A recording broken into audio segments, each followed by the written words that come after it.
yang mana pengisian ini kita telah jalankan pada hari Isnin jam yang sama, namun ada penangguhan kelas. Hari ini Alhamdulillah kesibukan kita sekali macam mana sekalipun, Allah masih lagi memilih kita, memberikan kita hidayah dalam ramai-ramai manusia. Allah bagi kita peluang untuk kita dapat mengikuti pengisian pada pagi ini. Kita juga memohon, kita berdoa untuk rakan-rakan kita, saudara-saudara kita agar mereka dapat bersama-sama dengan kita mengikuti pembelajaran Asmaul Husna yang digabungkan dengan tafsiran ringkas, tadabbur ringkas, surah-surah pendek di dalam Al-Quran. Jika tuan-tuan dah bersedia, kita mulakan dengan pembelajaran kita pada pentafsiran ayat surah An-Nas. Sekejap ya. Okay.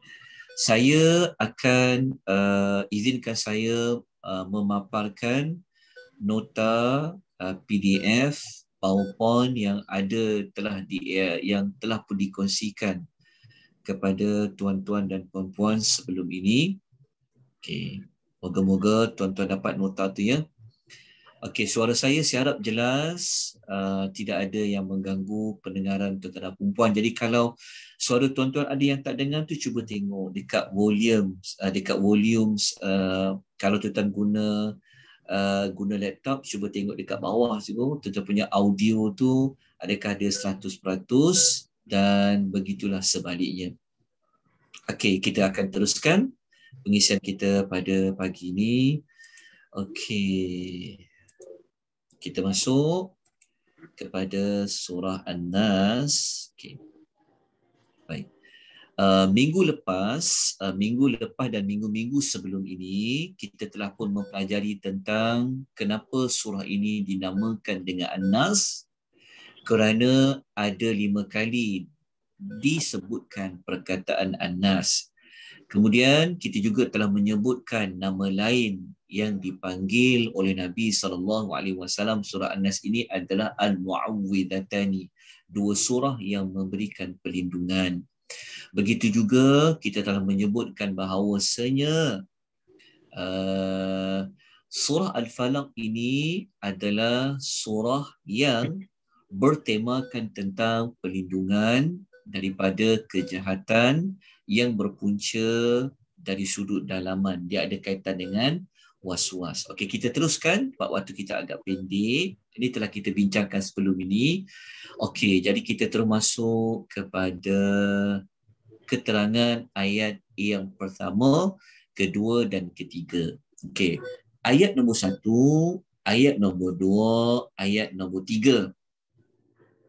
Okey, ayat 1 dan 2 dan 3 ini dia berkisarkan tentang Tuhan yang kita memanggil, menyeru untuk memberikan perlindungan kepada kita. Jadi ayat 1, 2 dan 3 ni adalah tentang Allah. Tentang Tuhan yang kita minta untuk lindung kita tu. Itulah ayat 1, 2 dan 3. Okey. Ayat nombor 1. Kita akan jumpa ayatnya berbunyi A'udzubillahi minasyaitonirrajim. Bismillahirrahmanirrahim. Qul a'udzu bi rabbin nasi. Okey, ayat nombor 1 ini kalau kita terjemah dia daripada satu kalimah kepada satu kalimah, kita jumpa ada 4 patah perkataan. Qul a'udzu bi rabbi an-nasi. Okey, qul membawa maksud katakanlah, wahai Muhammad, a'udzu, aku berlindung. Berlindung dengan siapa? Bi, iaitu dengan. Rabbi, Rabb, iaitu Tuhan. An-nasi, Tuhan kepada manusia. Okey, kenapa ada anak panah dan ada kosong tu? Okey, bi rabbin nas, Rabb manusia, ia adalah sifat pertama, Tuhan yang kita minta perlindungan. Dalam ayat 1 tu dekat mana ayat yang kita minta lindung? Pada perkataan a'udzu. Jadi kalau kita baca a'udzu ni maknanya aku berlindung. A'udzu, aku berlindung. Selalu kita baca a'udzu billahi minasyaitonir rajim. A'udzu maknanya aku berlindung. Okay. Dari ayat 1 ini kita telah menemukan sifat Tuhan yang pertama yang kita doa dalam doa minta perlindungan, iaitu Rabb kepada Nas. Apa makna Rabb?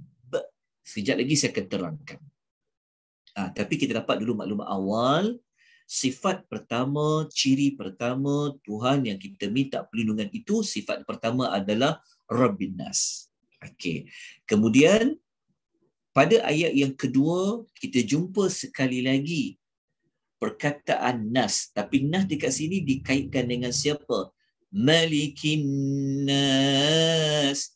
Maliki maksudnya penguasa ataupun raja ataupun penguasa kepada manusia. Jadi Malikin Nas ni siapa? Malikin Nas ni adalah Allah lah, adalah Tuhan. Yang Allah itu sendiri menggambarkan, Allah itu menerangkan Tuhan yang kita minta lindung itu sifat dia apa? Malikin Nas. Dia adalah penguasa kepada manusia. Okay, ini adalah sifat yang keberapa? Adalah sifat yang kedua bagi Tuhan yang kita nak minta perlindungan. Okay, makna yang lebih spesifik Malikin Nas, sekejap kita akan kupas dia. Okay, jadi ayat yang kedua ingat. Baca ayat yang kedua, ingat sifat Tuhan yang kedua, iaitu penguasa bagi sekalian manusia. Okay. Apabila kita baca ayat yang ketiga, kita jumpa perkataan ilahin nasi, sembahan manusia. Ilahi iaitu sembahan bagi manusia. Maksudnya manusia ini ada yang manusia itu sembah, yang manusia jadikan sembahan. Siapa dia? Iaitu Tuhan. Jadi Tuhan yang kita minta perlindungan dalam surah An-Nas ini, sifat yang ketiga. Lepas tu kita katakan ia merupakan sifat ketiga bagi Tuhan yang kita minta perlindungan itu. Sifat ketiga dia apa? Dia adalah ilahin nasi. Okey. Jadi berdasarkan ayat 1, ayat 2, ayat 3, ada berapa sifat Tuhan yang kita minta lindung, yang kita minta perlindungan kepadanya? Ada berapa? Ada 3. Sifat pertama, ayat 1. Sifat kedua, ayat yang kedua. Sifat ketiga, ayat yang ketiga. Okey. Kemudian, apakah? Okey, sebab mana kita tinggalkan. Okey, saya tak mau ceritakan sekejap ya. Okey, begini. Okey, kita pergi kepada yang ni dulu. Kita nak ambil yang maklumat ni dulu sekejap ya. Okey, sekejap. Ada saya nak terangkan terlebih dahulu.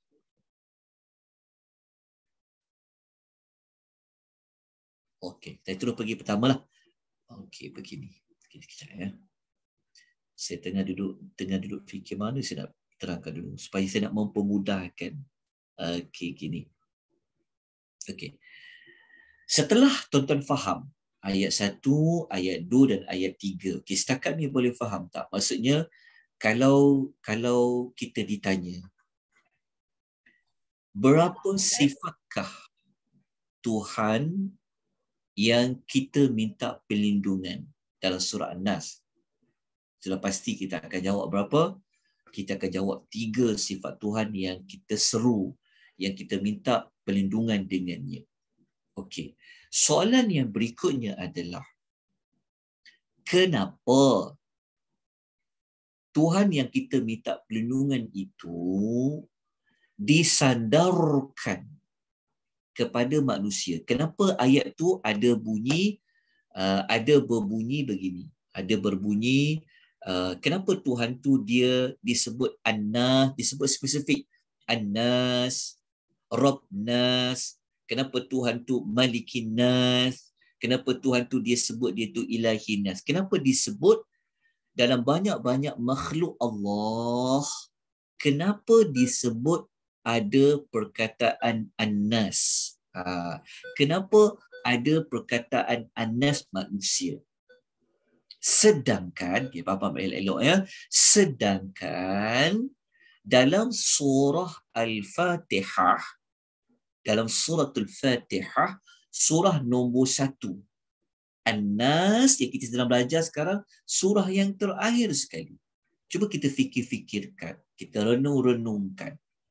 Cuba kita fikir sejenak. Dalam surah Al-Fatihah, kita diberitahu Allah ini adalah Tuhan sekalian alam. Rabbil Alamin. Betul tak? Waktu kita baca surah Fatihah kan, kita jumpa perkataan Rabb kan? Alhamdulillahi Rabbil Alamin. Segala puji bagi Allah, Rabb sekalian alam. Dekat ayat kedua Al-Fatihah, kita jumpa Allah memberitahu kepada kita, Allah itu dia adalah Rabb sekalian alam. Dia Tuhan sekalian alam. Maknanya umum. Allah tidak menyebut alamin itu siapa. Alamin maknanya sekalian alam. Sekalian alam tu siapa? Selain daripada Allah, dia adalah sekalian alam. Tetapi kenapa dalam surah An-Nas Allah sebut dia itu adalah Rabbin Nas? Kenapa dia sebut dia itu Rabb kepada manusia? Maknanya dalam banyak-banyak alamin, maksudnya dalam sekalian alam tu adanya manusia. Kenapa Allah sebut spesifik dia itu Rabbin Nas, sedangkan Allah ni juga Rabb?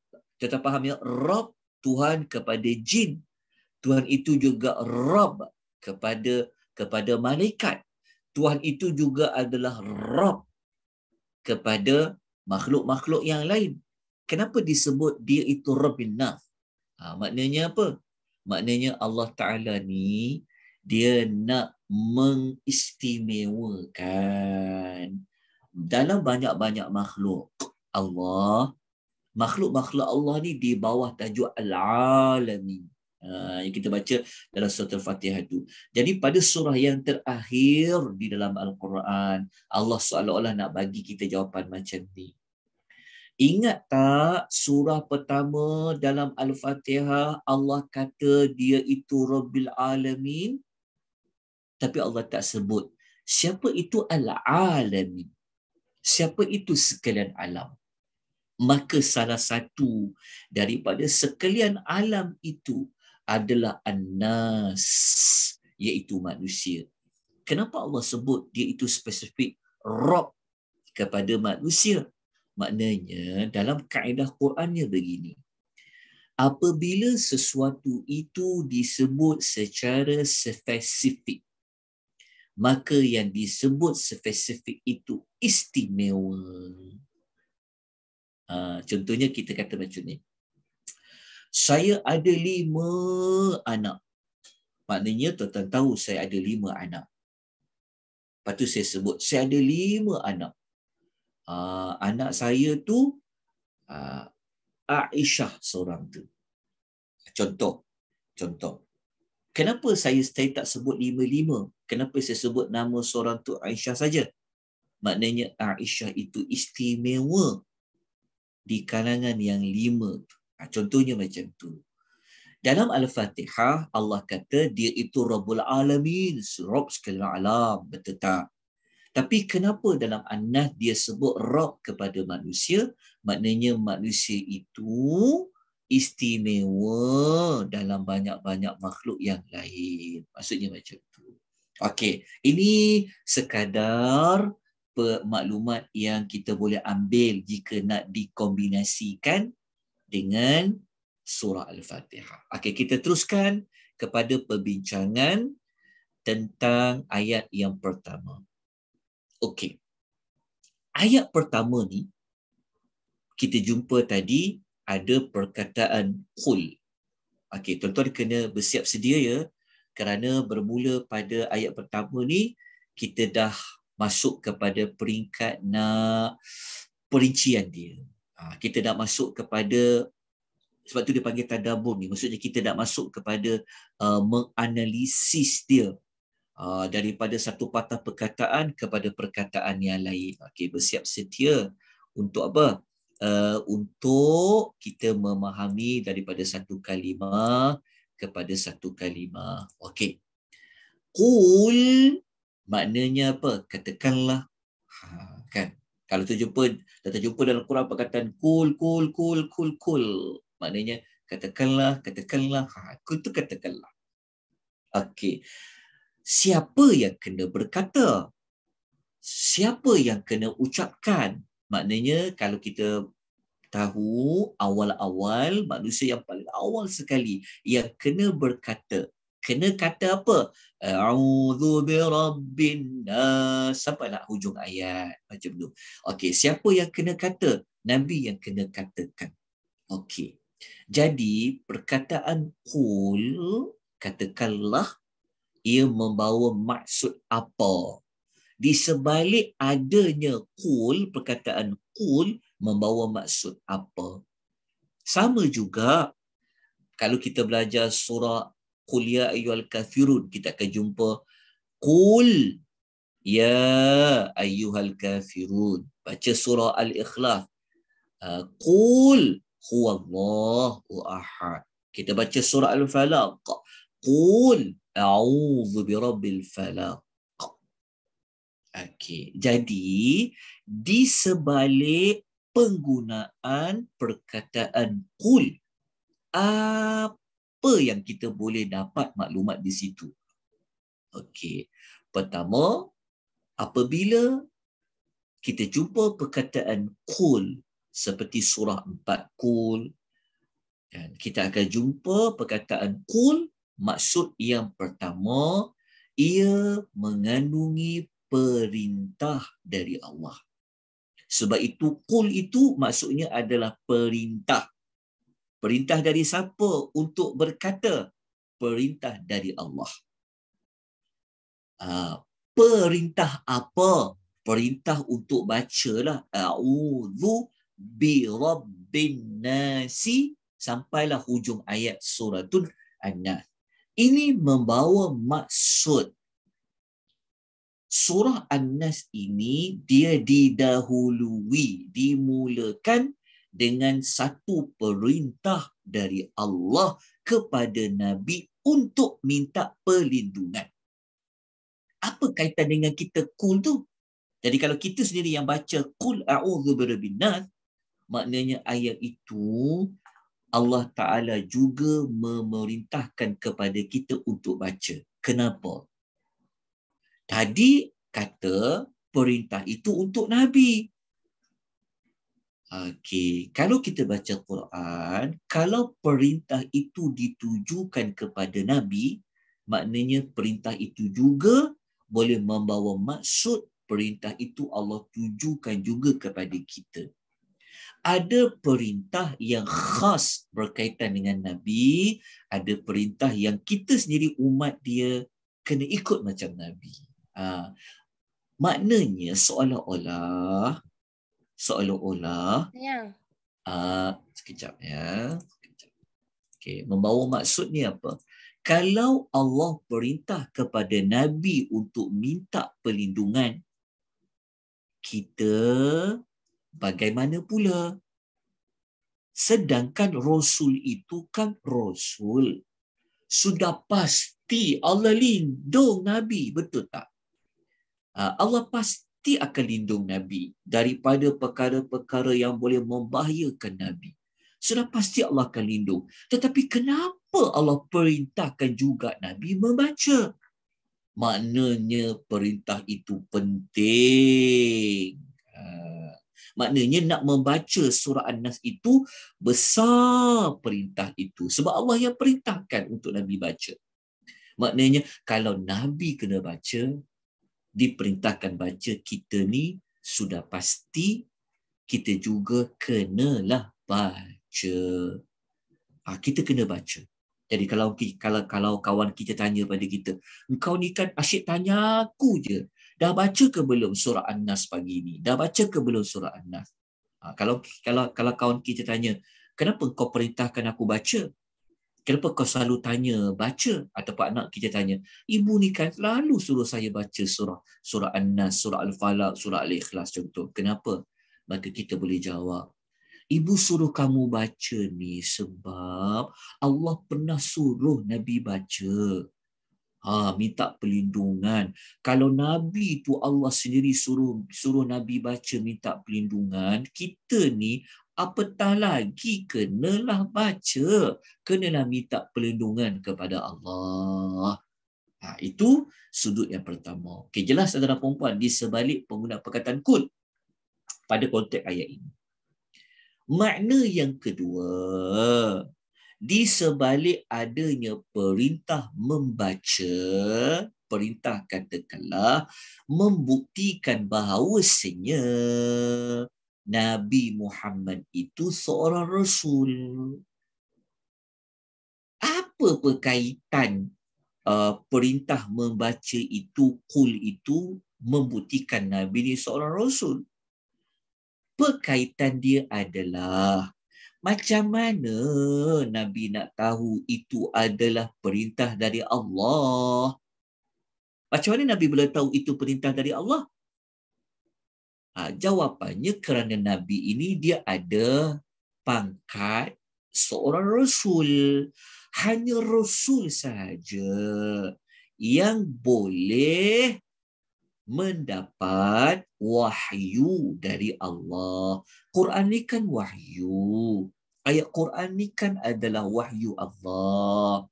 Jadi Nabi dapat wahyu melalui saluran Nabi ini seorang Rasul.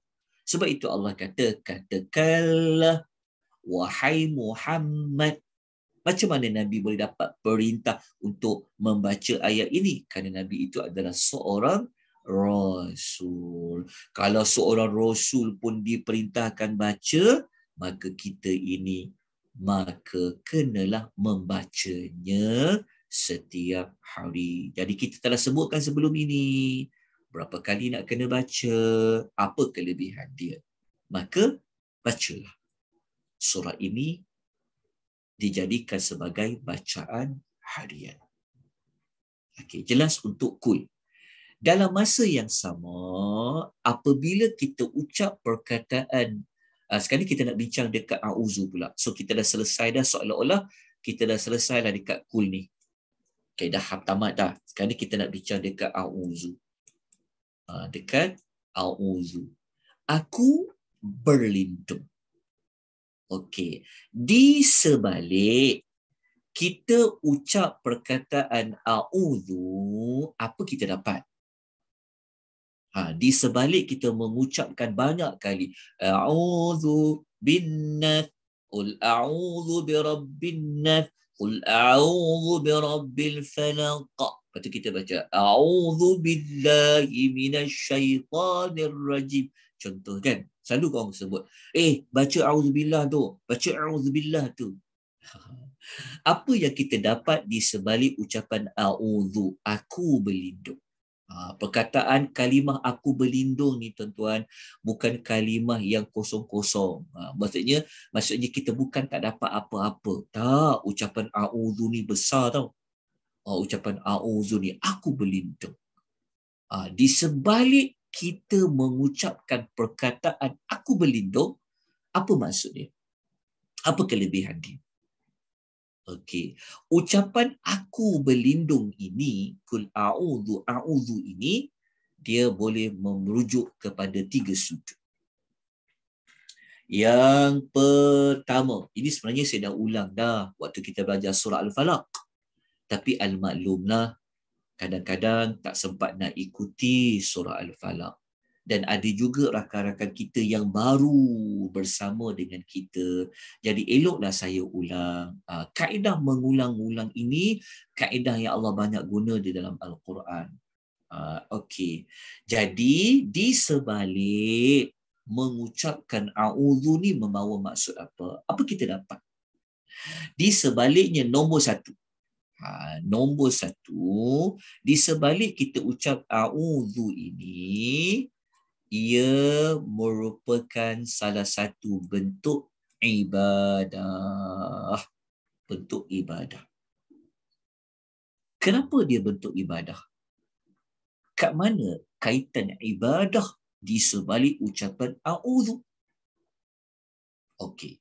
Tuan-tuan, kalau saya minta perlindungan, kenapa saya minta perlindungan? Kenapa saya ucap aku berlindung? Maknanya aku minta perlindungan. Kenapa kita minta perlindungan? Kerana ucapan meminta perlindungan termasuk di dalam doa, termasuk di dalam meminta pertolongan. Betul tak? Dalam banyak-banyak ungkapan minta tolong, salah satu ungkapan itu pada ayat aku berlindung. Jadi apabila kita kata aku berlindung, sebenarnya dia di bawah kategori orang yang meminta pertolongan. Kalau kita minta pertolongan kepada Allah, maknanya kita telah buat ibadah. Kenapa dengan ibadah? Kerana salah satu bentuk ibadah adalah meminta pertolongan kepada Allah. Jadi Allah suka ya kalau kita minta pertolongan kepada dia. Oh, Allah amat suka. Sebab tu Allah suka orang yang berdoa. Allah marah kalau orang tak berdoa. Kenapa? Kerana doa itu adalah bentuk minta pertolongan. Jadi kalau kita minta tolong kepada Allah, Allah suka, maknanya dia jadi ibadah. Nak tahu jawapan minta pertolongan ni jadi ibadah? Kalau kita rujuk ayat yang kelima Al-Fatihah. Cuba baca ayat kelima tu, cuba baca. Ingat tak? Iyyaka na'budu wa iyyaka nasta'in. Apa maknanya? Hanya kepada engkau kami beribadah. Hanya dan hanya kepada engkau kami minta pertolongan. Nampak tak? Hanya kepada engkau kami minta tolong. Macam mana nak minta tolong kepada Allah tu? Cara dia adalah mintalah Allah lindung. Oh, kalau minta lindung tu minta tolong ke? Iyalah, tolong apa? Tolong diberi perlindungan. Jadi kalau kita minta perlindungan, kita minta tolong kepada Allah, maka ia termasuk salah satu bentuk ibadah. Aku berlindung. Okey. Di sebalik ucapan aku berlindung nombor 2, dia ini ia akan menzahirkan sifat kehambaan. Kenapa merujuk kepada sifat kehambaan? Kejap ya. Kerana ingat tak? Kalau kita beribadah. Okey, perkataan ibadah ni apa? Ibadah ni kan ada kaitan dengan abdun hamba. Jelas tak saya sebut kalimah tu ain kan? Ibadah kan? Ibadah kan dia ada kaitan dengan ibad, dengan hamba. Jadi orang yang beribadah ni sebenarnya dia telah menzahirkan kehambaan. Lepas tu kalau kita salat, kenapa kita salat? Kerana aku ni hamba kepada Allah. Allah perintahkan aku salat. Sebab tu siapa-siapa yang dia buat apa yang Allah suruh, dia sebenarnya membuktikan kehambaan. Siapa-siapa yang tinggalkan yang Allah larang, maka ia telah membuktikan kehambaan dia. Sebab apa hamba? Hamba ni dia ikut Tuhan dia cakap apa. Betul tak? Ada hamba, dia tak boleh lawan cakap Tuhan dia. Betul tak? Tuhan dia berhak buat apa saja kepada dia. Maka kita dengan Allah ni sebenarnya Allah itu Tuhan kita. Kita ni hamba dia. Tuhan kata buat, kita buat. Tuhan kata jangan, kita tinggalkan.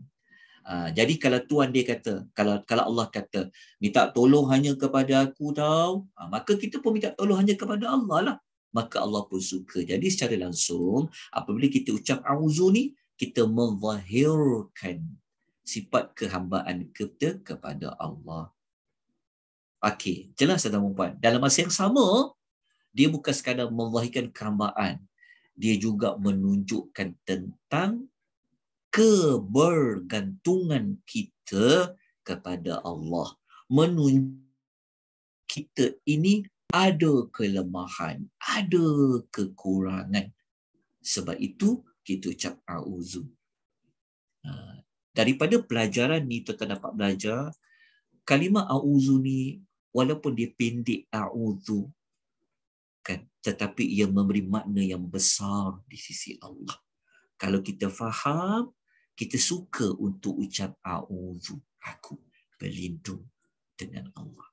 Dan yang ketiga tuan-tuan dan puan-puan, kalau kita ulang banyak perkataan auzu ni, maka kita termasuk macam para nabi alaihi wassalatu wassalam. Ya, para nabi ni pun dia selalu minta perlindungan kepada Allah Azza wa Jalla. Ada banyak tuan-tuan dalam Quran. Kisah Nabi Musa minta perlindungan daripada orang-orang yang jahil, kan dia kata dia minta pada Allah daripada orang-orang yang zalim. Nabi Allah Yusuf ketika mana dia sedang diuji dengan godaan wanita, dia kata qala ma'adzallah, dia minta perlindungan kepada Allah. Jadi ucapan isti'adzah, a'udzu birabbin nas ke, a'udzu billah ke, qul a'udzu birabbil falaq ke, ia merupakan ucapan seperti ucapan para nabi alaihi wassalatu wassalam yang suka meminta perlindungan kepada Allah. Okey, selesai dah a'udzu, maknanya samalah dengan perbahasan qul a'udzu birabbil falaq. Dalam surah Al-Falaq pun jumpa a'udzu, An-Nas pun jumpa a'udzu. Kita cover sekali. Okey. Kemudian tuan-tuan perempuan, izinkan saya lanjutkan lagi. Boleh ke tuan-tuan perempuan? Okey, berat tak? Rasa berat ke atau boleh faham? Boleh ikuti tak? Saya sebut satu persatu, saya sebut dengan jelas. Kalau perlukan ulangan, bagi tahu. Sebab tu saya memang suka mengulang-ulang apa yang saya sampaikan. Supaya tuan-tuan boleh ingat sampai mati. Macam tu. Okey. Tuan-tuan dan perempuan, saya teruskan lagi ya. Okey. Semua kata okeylah, dia boleh ikut, dia boleh faham. Alhamdulillah. Okey, kita teruskan. Okey, sekarang kita nak bincang kalimah yang ni pula. Okey, yang ni dah selesai. Ni dah selesai. Sekarang kita nak masuk bi rabbi. Bi rabbina. Satu persatu kita belajar. Sebab tu ini dipanggil tadabbur. Kalau setakat nak faham ayat, faham dah ayat ni pasal apa. Tak? Tapi dalam tadabbur ni, kita akan memasuki pembelajaran dengan mengamati, memperhalusi setiap patah perkataan yang Allah gunakan. Kita cuba ambil, kita menggali misis-misis di sebalik pemilihan perkataan. Sebab kul ni, kalau kita baca, kul ini Quran tak? Quran lah. A'udzu ni Quran tak? Quran lah. Jadi kalau dia Quran, dia adalah kalam Allah. Dia perkataan Allah. Allah ni kalau dia berkata-kata, mesti ada misisnya. Jadi sangat rugi kalau kita tak boleh menghayati, memperhalusi setiap kata-kata Allah. Kita kalau orang hantar mesej kan, kita jenuh kita baca. Kalau orang hantar komen tu, suka sangat baca orang komen kan. Netizen ni suka baca orang komen. Orang komen apa? Dia baca tu, setiap kalimah dia baca, tepatah perkataan tu. Dia baca. Tetapi sepatutnya yang kita kena ambil masa, curahkan tenaga, kan, adalah pada memahami setiap patah perkataan di dalam Al-Quran. Kita tak rugi apa-apa tau. Kita tak rugi apa-apa. Bahkan kita dapat untung yang sangat banyak. Okey, jadi kita masuk kepada perkataan bi Rabbi. Dekat Rabbi ni adalah salah satu nama Allah, iaitu perkataan Rabb. Sekarang kita nak fokus yang ni. Lepas tu saya tunjukkan anak panah tu. Yang An-Nas ni kita tak perlu ceritalah, semua orang faham Nas ni adalah manusia. Sekarang ni kita nak bincang patah perkataan bi Rabbi, kalimah bi Rabbi ni. Okey, begini. Cuba tuan perhatikan baik-baik. Perhatikan baik-baik. Okey, dekat sini dia ada dua gabungan. Pertama, huruf ba, B. Saya kena ambil warna lain sekejap ya. Ni belajar online ni macam ni lah. Kalau belajar secara bersemuka, kita boleh guna whiteboard. Kita boleh conteng dengan lebih panjang. Dia seolah-olah macam ni. Bi Rabbi ni, dia sebenarnya gabungan huruf ba di bawah B. Dia campur dengan nama Allah Rabb. Dia campur macam ni. Jadi B campur dengan Rabbi, dia jadilah, dia cantumlah bi Rabbi. Dia jadilah macam ni. Okey. Jadi dekat sini, sebab tu saya gunakan terjemah macam ni. Jadi B ni apa? Ba di bawah B ni maksud dia apa? Ba di bawah B ni maksudnya adalah dengan. Dengan Rob. Jadi Rob tu adalah Rob. Okey, nampak tak? Okey, dia macam Bismillah. Bismillah tu gabungan apa? Ba di bawah B dengan plus dengan apa? Ismi. Ismun lah. Bismi dengan cuma kita baca tak adalah alif ni. Kita bunyi Bismillah dengan nama Allah. Dekat sini bi Rabbi dengan Rabb. Konsep dia sama. Huruf ba bergabung dengan Rabbi. Jadi bunyinya bi Rabbi. Jadi kalau kita terjemahkan dia, bi ini adalah dengan. Okey, tuan-tuan, huruf ba berbaris di bawah dengan ni saya dah terangkan sebelum ini. Dengan dekat sini, apa maksud bahasa Melayu kita? Dengan. Apa maksud bahasa Melayu kita dengan? Bersama-sama. Sama-sama, kan? Betul kan? Betul, sama-sama kan? Oh, kejap. Kenapa saya tak dengar sangat? Oh, sama-sama ya? Betul ke? Ya, Ustaz. Oh, tadi saya punya earphone saya pakai tapi tak tercucuk dia punya tu. Okey, dengan sama-sama. Tapi adakah dengan dekat sini maksudnya sama-sama? Okey, saya pernah ulas sebelum ni begini. Saya tak nak terlalu berat pengisian tapi memang kita kena belajarlah. Okey, tak ada benda yang senang. Okey, begini. Dengan dekat sini kalau boleh kita tambah sikit tak dalam kurungan tu. Ba dekat sini, ba di bawah B. Maksudnya, ni dia panggil jenis ba apa tau? Dia panggil ba minta tolong. Dia panggil pusi ba kat sini, ba minta tolong. Siapa pula lah yang masak tu? Oi. Bunyi dia. Dia tengok audionya, tutup ke buka tu. Tak apa, belajar Sorry. tak apa puan-puan, tak apa puan. Kita al-maklum kan.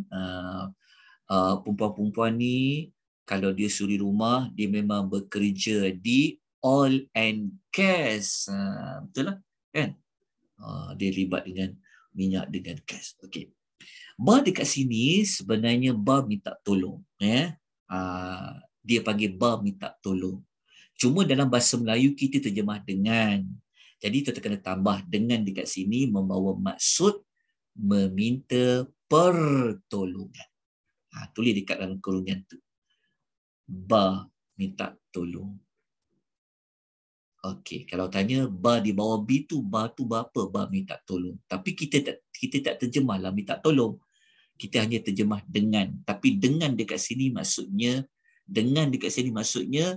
meminta pertolongan. Contohnya, a'udzu birabbi, aku berlindung dengan minta tolong Rabb. Itu maksudnya. Dengan minta pertolongan kepada Rabb Nas. Sebab tu besar tau makna minta tolong ni, birabbi tu. Macam kita kata dengan nama Allah, bismillah. Dengan nama Allah tu dengan apa sebenarnya? Dengan apa? Maksud tadi ambil konsep sama.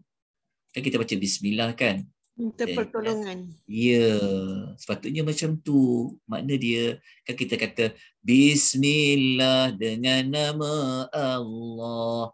Apa maksud dengan nama Allah tu? Maknanya kita kata dengan minta pertolongan nama-nama Allah. Sebab kalau guna nama, ia merujuk kepada sifat Allah. Besar tau ucapan bismillah ni. Siapa yang dah ikut tafsir tadabbur suratul Fatihah, kita telah kupas dengan nama Allah. Maksudnya minta pertolongan dengan nama Allah. Macam tu juga kita minta lindung dengan Rabb. Sekali kita kupas apa itu Rabb. Kalau tuan-tuan boleh faham, dengan dekat sini samalah dengan surah Al-Falaq. Dengan bi Rabbil Falaq.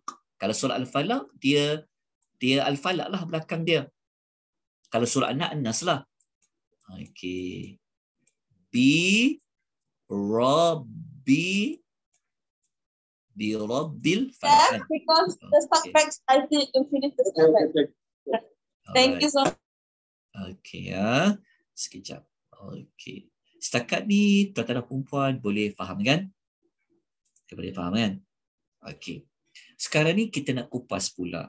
Rabb ni apa sebenarnya? Rabb ni adalah Tuhan lah. Tapi spesifik lagi, Tuhan yang bagaimana? Apa maksud Rabb ini? Rabb. Okey, kita nak kupas Rabb. Dengan kita dah selesai tadi, Rabb. Rabb tu maksudnya apa? Okey. Kita tengok dekat nota ni. Okey, apa maksud Rabb?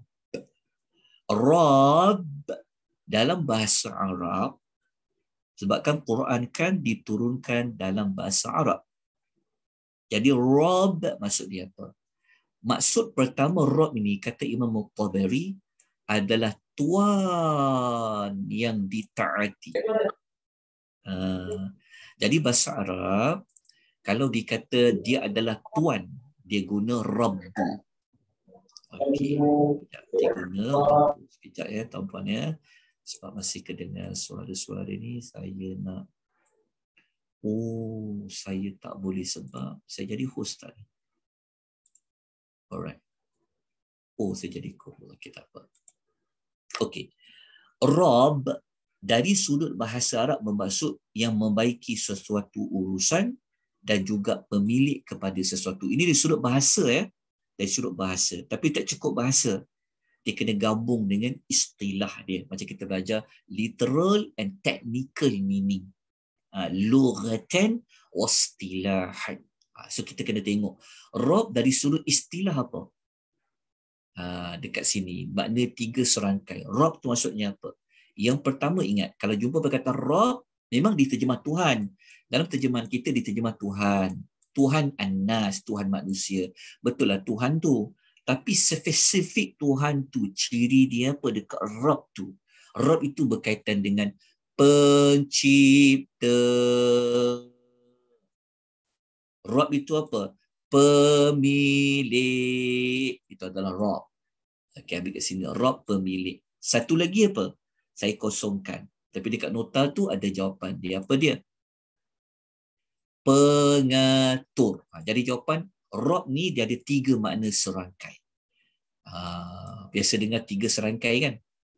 Sakit-sakit dengar kan. Okey, pencipta, pemilik, dan Allah ini pengatur. Ambil makna ni. Digabung sekali.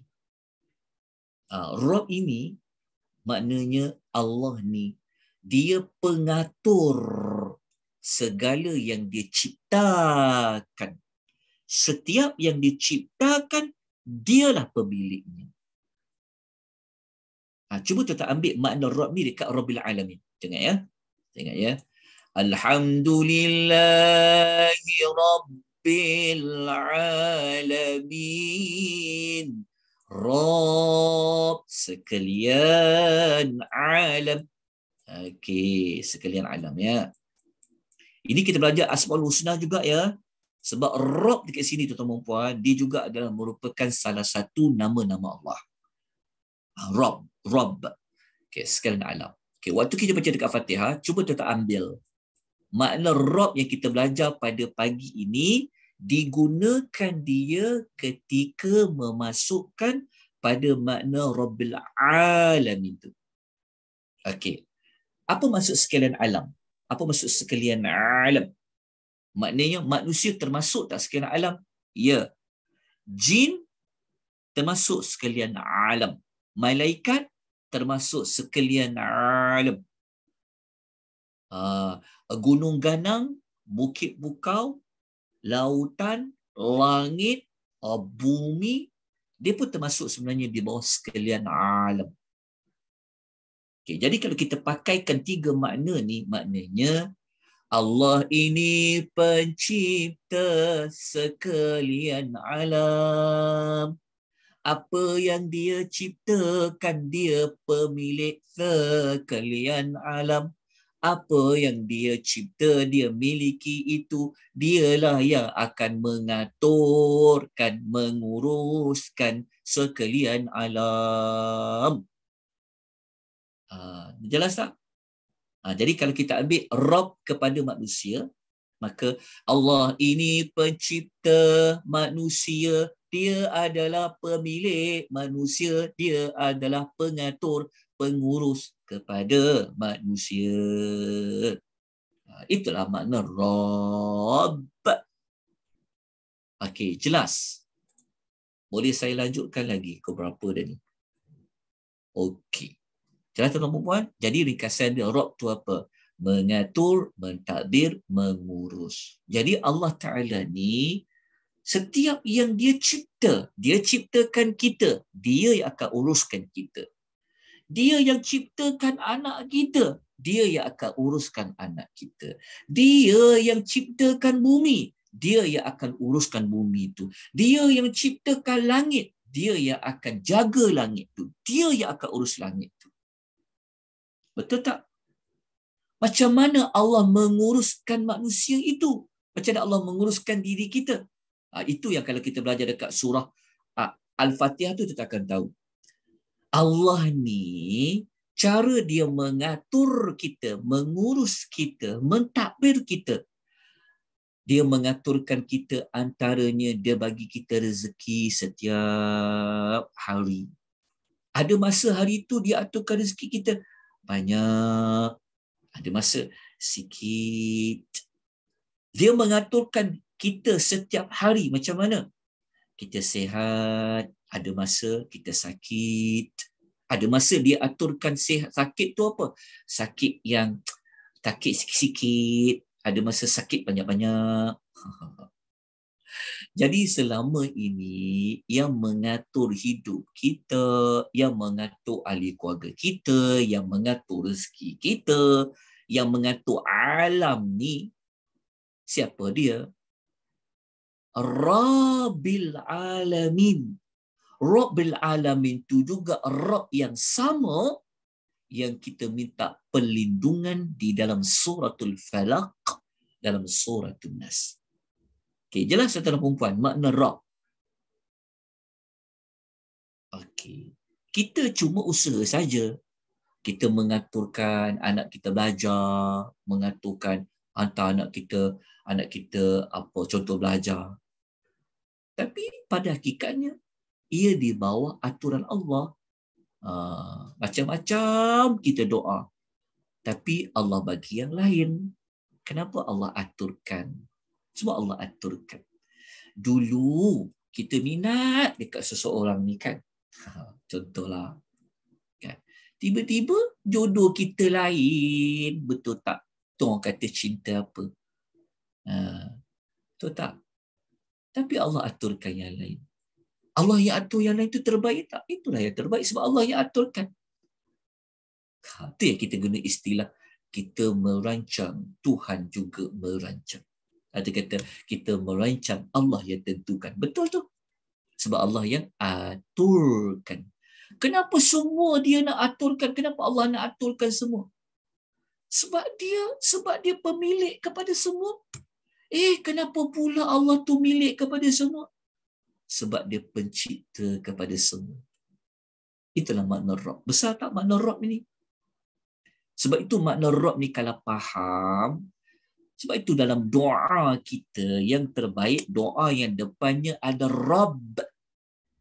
Rabbi, Rabbana, Rabbi, Rabbana. Samalah kita belajar. Contohnya kita minta doa, Rabbana atina fid dunya hasanah. Rabb kan? Kita kata, wahai Rabb kami, kurniakanlah kebaikan di dunia, kebaikan di akhirat. Jadi Rabb dekat situ, maknanya apa? Ambil makna ni. Yang mencipta, yang memiliki, wahai Tuhan yang mengatur, mentadbir, mengurus, kurniakanlah kepada kami kebaikan. Sebab apa? Kebaikan itu di bawah aturan Allah. Allah berhak nak bagi, Allah berhak tak bagi. Okey, itu dari sudut Rabb tu. Okey, jelas saudara perempuan tentang Rabbin Nas. Okey, jadi secara tak langsung, ayat yang kita baca ni, kita minta perlindungan kepada siapa? Kita minta perlindungan kepada yang mengaturkan sekalian alam. Antara yang diaturkan oleh Allah adalah An-Nas. Sebab tu kita kata Rabb kepada An-Nas. Rabb manusia. Okey, tuan-tuan dan puan-puan, saya harap jelas untuk keterangan ayat yang pertama. Okay. Kalau kita belajar dengan lebih mendalam, kita akan dapat makna yang lebih mendalam. Kalau kita belajar sekadar belajar terjemahan, mungkin kita tak nampak.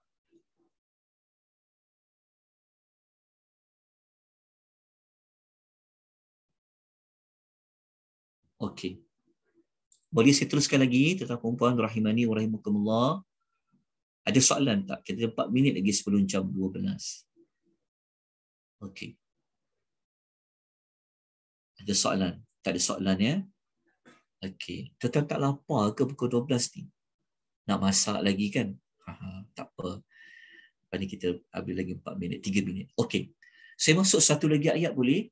Ayat yang berikutnya, Malikin Nas. Okey. Oh, ada yang dekat Sabah ya. Dia dah memang dah masuk waktu zuhur, dia 12 dah zuhur, dia sempat sejam kan daripada kita. Masak awal start. Okey, ada yang dah masak siap-siap sambil dengar, masuk sambung semula. Jangan tersilap pula masak tu.